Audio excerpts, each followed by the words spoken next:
शिवाष्टकम्। प्रभुं प्राणनाथं विभुं विश्वनाथं जगन्नाथनाथं सदानन्दभाजं भवद्भव्यभूतेश्वरं भूतनाथं शिवं शङ्करं शम्भुमीशानमीडे।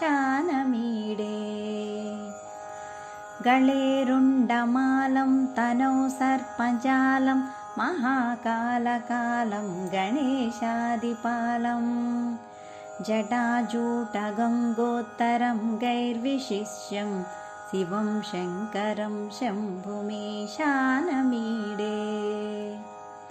मुदामाकरं मण्डनं मण्डयन्तं महामण्डलं भस्मभूषाधरं तम् अनादिं ह्यपारं महामोहमारं शिवं शङ्करं शम्भुमीशानमीडे।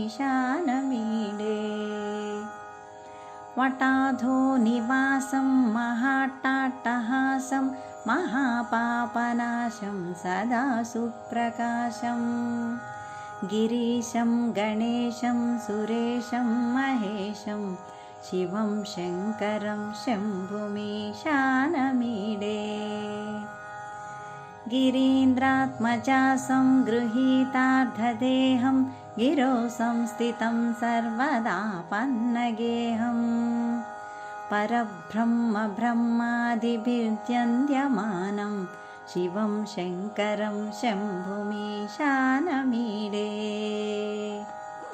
कपालं त्रिशूलं कराभ्यां ददानं पदाम्भोजनं रायकामं ददानं बलिवर्तयानं सुराणां प्रधानं शिवं शङ्करं शम्भुमीशानमीडे।